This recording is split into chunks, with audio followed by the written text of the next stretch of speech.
Welcome to the Writer Reads, Mack and Me, an Odyssey. Book 2, Mack and Me, Blaedergil's Host. Chapter 12, Tooling Up. We need better equipment, he said when I caught up to him in the hall. We didn't have nearly enough last time. Yeah? Well, you didn't arrive butt naked with a hole in your chest, I snapped. He hadn't had enough equipment? Man, I hadn't had any. I won't let that happen again, he said. I wished I could believe him, but I didn't, so I didn't say anything, just followed him down the corridors of his ship until we reached the small fabrication shop set up in engineering.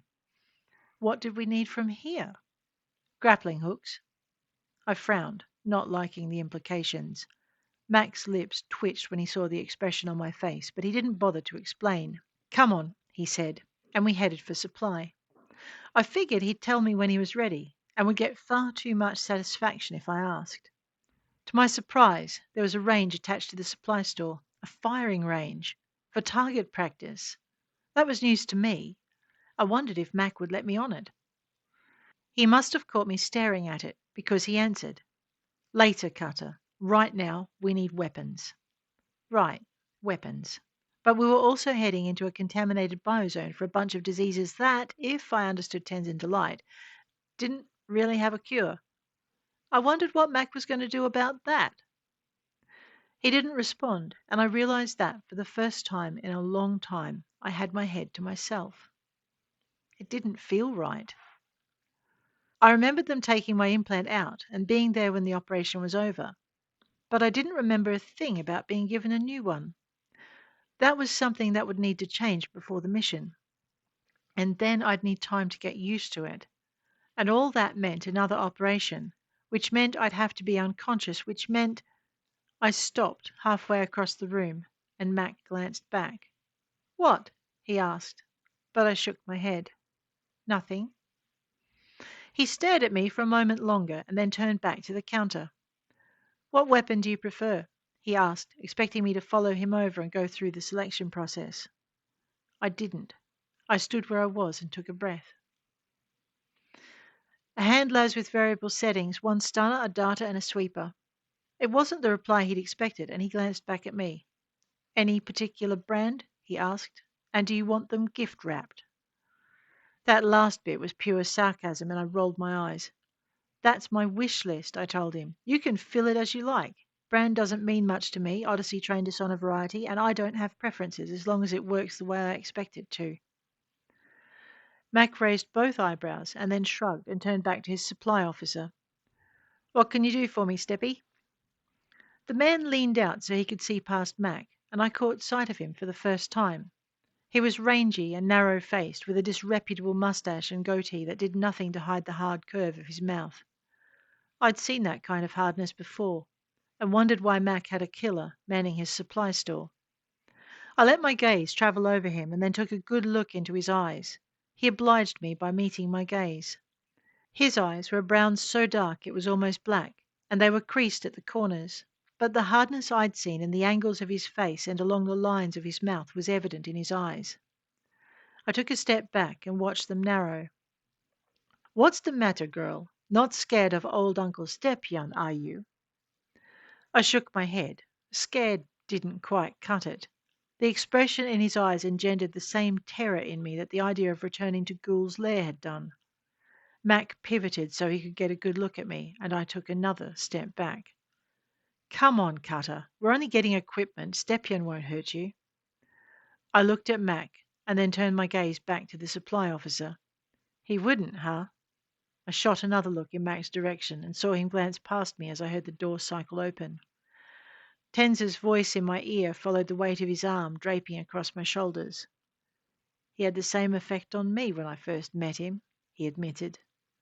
I startled and tried to step out from under his arm, but he wrapped his hand around the shoulder opposite him and tugged me toward Mack and the waiting Stepyan.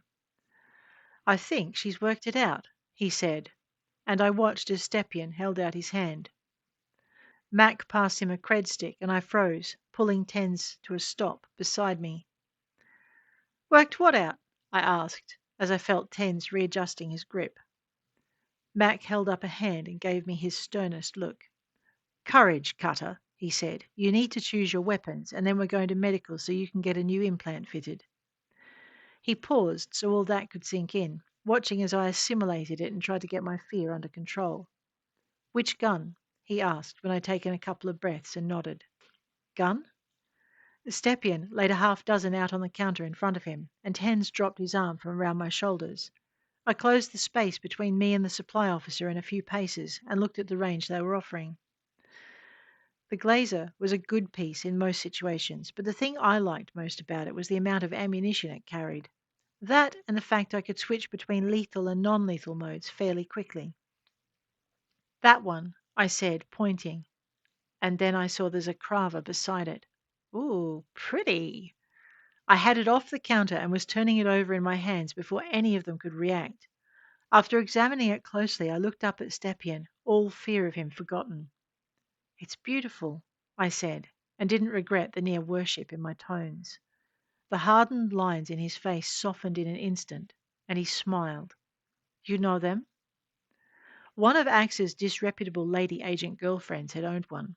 She'd lent it to me for a day in return for my silence about their off-base rendezvous, and I'd fallen in love with it, especially after taking Axe down on the practice range a few dozen times. I didn't mention any of that to Stepien or the suddenly attentive Mack and Tens. Oh, yes, I said. I've used one once. I sighed. I had to give it back. It was only on loan. When I looked up at him again, I couldn't keep the hopeful tone from my voice. Do I get to keep it? Stepien scowled and looked from me to Mac. I think this is one of those things you'll need to earn, he said, and Mac nodded. But I get to use it on this mission, I asked, and they laughed. You do, but both it and you have to come back at the end. I eyed the Zakrava. That little piece was worth all the trouble that returning would mean, and I suddenly didn't care they were making it a condition of coming back. Deal, I said. The Zakrava was like the Glazer in that it had lethal and non-lethal settings, but where the Glazer had a set type of ammunition, the Zakrava had settings for both darts and solid slugs. It also had a way of compensating for the recoil that I hadn't worked out. That wasn't a problem for me as long as I could get it repaired when I needed. I didn't really care how it worked, just as long as it did. Even with the Zakrava and the Glazer, I wanted another sidearm. Why? Mac wanted to know, and I risked a glance at Stepien. He rolled his eyes, but pointed to a Blazer 54, like the one Bendigo had favoured. Seriously? I asked, and he nodded. It's not pretty, but it fills in the only gaps you have left. Except for the ones that can only be filled by a blade, he added, and I grinned. That was my next question. Beside me, Tens sighed. Honestly, boss, she's as bad as he is. I figured they'd get on. Mac's voice was dry. Just remind me not to bring her down here too often, and never to let her down here on her own. How else is she going to practice? Stepien wanted to know, asking the question a fraction of a second before I did. I think it should have bothered me that the killer in disguise could answer Mac's obstructionism the same way I would have, but I already knew I was heading down the path he and Delight had already taken. Maybe. Thing was, I liked living the quiet life, but I got bored too. If Mac left me alone long enough, I think I might head back on board the ship of my own free will after a year or two of being ordinary. And that was something I was definitely not going to tell him. I dragged myself into the here and now and made myself concentrate on the selection of blades Stepien had laid out on the counter. I took the 4 that would fit in a joint scabbard along my belt and then looked at the 2 that needed boot sheaths. Do you have something in my size? I asked, and Ten snorted. Talk about a kid in a candy shop. Yeah, well, we have to head to medical after this, so kind of like a lollipop before the doctor's visit, huh? I ignored the pair of them. While I didn't want to think about the need to go see Doc, I wasn't going to let either of them spoil the shopping trip. Stepien reached under the counter and pulled out a pair of boots. Like these? He asked. and I felt my breath catch. These were exactly like the pair I'd lost when I'd gone into Ghoul's complex with Bendigo. I snuck a glance at Mac and found him staring intently back. That pair has knife sheaths, he said, and looked quickly away as I felt my eyes start to prickle. Take a look, Stepien added, passing them to me. I'm not sure what made him choose that moment to intervene, but the distraction was exactly what I needed in order to get my emotions under control. It also helped me hide the confusion I felt over Mac providing them. After all, it was just a pair of boots, right? It's not like it was flowers and chocolate. Mac was equipping me, not courting me, and that was all it was. I turned my attention to seeing if the boots fit. It was no surprise when they were hand gloved perfect. Once I had the boots sorted, Stepien stowed everything into a small duffel bag and passed it across to me. That's all for now, he said. I'll send Mac a timetable of when I'm free for training, and he'll let us both know which sessions you're allowed to take. I nodded. Typical. I'd been on board long enough to agree to a second mission, and the man was already organizing my life. There was really only one thing I could say to that. Thanks. I took the duffel and looked at Mac.